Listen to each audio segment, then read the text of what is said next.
Hi, I'm Jeanne Fiorini. Thanks for being here at the Tarot Tips. I'm glad to see that the compare and contrast seems to be working for viewers. I do think it's a good way to fine-tune your understanding about the similarities and the differences between various cards in the tarot. Each card is different. Each card is there for a reason, but sometimes, you might get 3 or 4 that look very similar.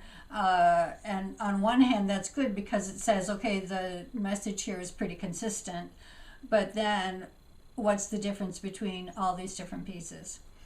So we've had a request to talk about the similarities and differences between the Six of Swords and the Eight of Cups, and also a request for comparing and contrasting the Five of Cups with the Eight of Cups.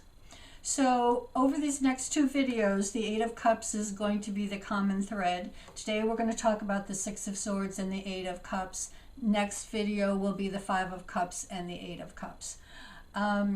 So let's just go to the tarot table. It is understandable why these cards offer up a little confusion.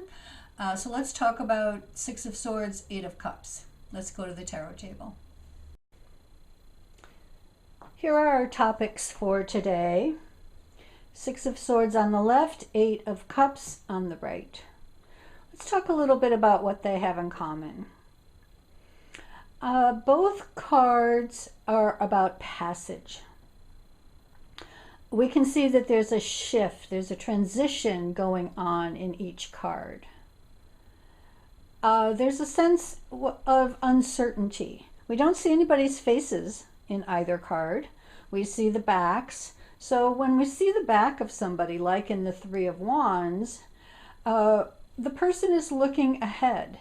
They're not really even in the present, and they're certainly not in the past. They're looking ahead toward the unknown and the future is unknown in both of these cards. Each person is moving toward the right of the card, toward the right edge of the card. And traditionally, the right-hand side is toward the future, the left-hand side is looking toward the past. So we see both these figures moving toward an uncertain future, and each figure does carry a staff. So it's interesting that each person, well, the predominant figure in the Six of Swords, has some support of some kind with that pole on the Six of Swords and the staff on the Eight of Cups. So there are a lot of similarities there. This idea of transition, this kind of seriousness in the card.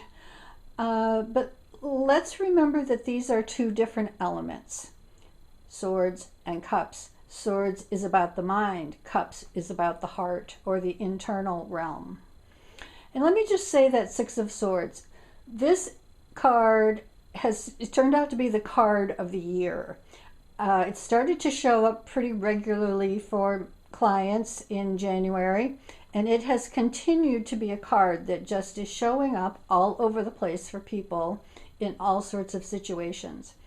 I even had a client say that she had a dream where she and I were looking at tarot cards, and there were many versions of Six of Swords on the table. So Six of Swords is giving us a message, and certainly with the pandemic, we are in uncertain waters. We're moving towards some new situations, and we're also being asked to rethink swords, to put some things behind us, and to move forward toward an uncertain future. Now, the Six of Swords is, yes, it is about transition, but let's also look at the number. It's a 6. So 6 is somewhat in the middle of the cycle between 1 and 10. This shows a period of perhaps postponement.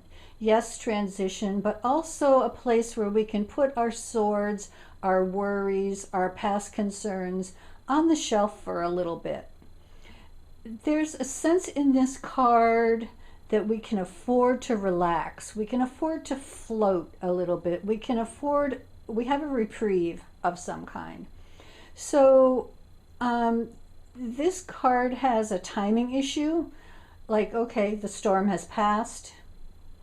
Timing will allow you the opportunity to revisit some things that still need to be worked out. But for right now, just give yourself a break. So this card is more about the nature of timing, the nature of kind of in betwixt and between, but also somewhat of a rest period or a relief period. So a little less personal than the card that we see on the right-hand side. When we get to the Eight of Cups, so now we're in Cups. We're in the emotional realm. And this is a very personal card. We see this person who has stacked up these cups over time. In essence, that person has invested themselves in something emotionally.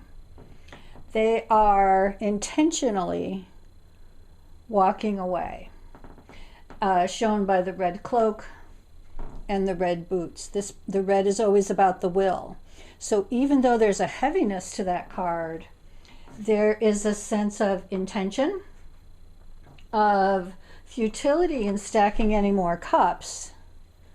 So in the sense that this is kind of about timing and, in between the shores here, this card, this person still is in between, but they choose to take themselves out of, it's almost like they were here and they're retreating. This doesn't work for me anymore. I'm not going to get anything that I want and need from further emotional investment here. So the Eight of Cups is a little bit more intentional than the Six of Swords, which says I'm going to take advantage of the opportunity and kind of float on my back for a little while. The Eight of Cups says I need to make a change, I need to make a transition, I need to detach emotionally. So this Eight of Cups is much more personal than that Six of Swords. Yes, they're each about transition. They're each about passage. It's sometimes helpful to remember the element that you're in. You know, the swords is about, this is one of the few sword cards where the points are down. So in other words, I don't need to use my thinking, my deciding, my communication right now. Those things can be at rest. This, as card 8, 8s are always going to be about movement, regeneration, and again, transition.